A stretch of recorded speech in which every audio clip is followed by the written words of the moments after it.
Bonjour et bienvenue. Aujourd'hui, on va s'intéresser aux fondements du yoga. C'est une pratique vraiment ancienne qui a pour but d'unir le corps, l'esprit et la respiration pour atteindre un bien-être global, un bien-être holistique. Alors, on va commencer par une question essentielle. Le yoga. Est-ce que c'est juste un sport, une façon de devenir plus souple? Eh bien, comme cette image le suggère, c'est en réalité bien plus que ça. C'est un véritable voyage qui peut transformer notre rapport à nous-mêmes. Pour vraiment saisir ce qu'est le yoga, il faut regarder au-delà des postures parfois acromatiques qu'on voit partout. Il faut plonger dans ses racines philosophiques qui sont extrêmement riches. C'est une discipline qui a su traverser les millénaires, s'adapter, mais sans jamais perdre son cœur, son essence. Tenez, cette citation, elle est tirée d'un texte fondateur, les Yoga Sutras de Patanjali, un texte qui a plusieurs siècles. Et qu'est-ce qu'elle nous dit? Elle définit le yoga non pas comme un exploit physique, mais comme un chemin vers la paix intérieure. En fait, c'est l'art d'apaiser ce dialogue incessant qu'on a tous dans la tête pour enfin atteindre une forme de clarté mentale. Et là, on touche à quelque chose de fascinant. Cette diapositive nous montre les 8 branches du yoga. Et ce qui est vraiment intéressant, c'est l'ordre. Regardez bien, les postures physiques, ce qu'on appelle les asanas, n'arrivent qu'en troisième position. Elles viennent après les principes éthiques et la discipline personnelle. Ça nous montre que dans le yoga traditionnel, la fondation, elle est d'abord mentale et spirituelle. Le corps est un outil pour calmer l'esprit, ce n'est pas une fin en soi. Bon, avec le temps, le yoga a beaucoup évolué et il s'est diversifié en plein de styles différents. Et ça, c'est une super nouvelle, parce que ça veut dire qu'il y a forcément une pratique qui est adaptée à chaque personnalité, à chaque corps, à chaque objectif. Cette diversité, c'est une de ses plus grandes forces. Allez, décortiquons un peu 3 des styles les plus répandus. Ce tableau résume bien leurs différences. Le hatha, par exemple, avec son rythme lent et doux, c'est vraiment l'idéal pour les débutants, pour construire des bases solides. Si on recherche quelque chose de plus dynamique, une sorte de méditation en mouvement, alors le vinyasa, avec ses enchaînements fluides, est un excellent choix.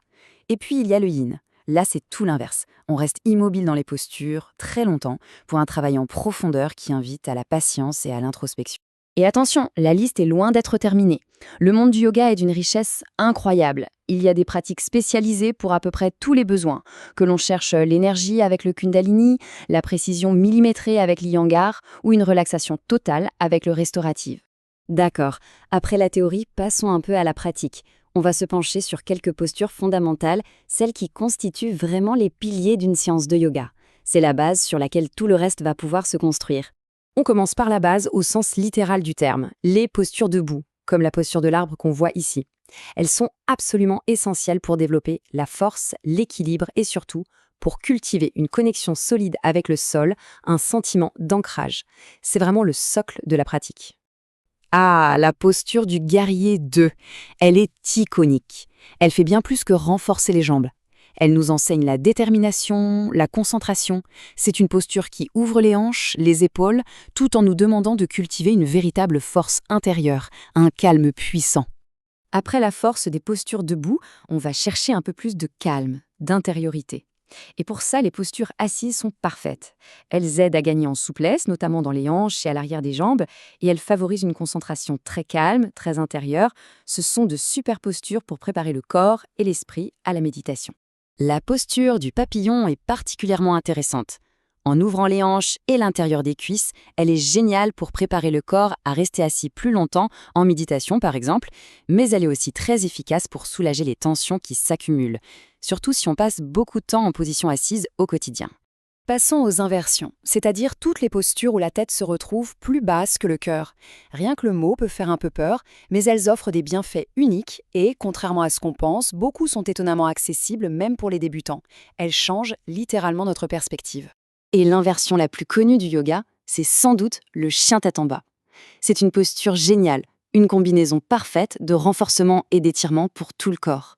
Elle peut servir à la fois de posture de repos au milieu d'une séquence et d'étirement très actif. Un vrai pilier. Bon, on a parlé des postures, mais il y a une autre dimension, souvent négligée au début, et qui est pourtant absolument essentielle, la respiration. Dans le yoga, on dit que le souffle, c'est le pont qui relie le corps et l'esprit. Le mot technique pour ça, c'est pranayama.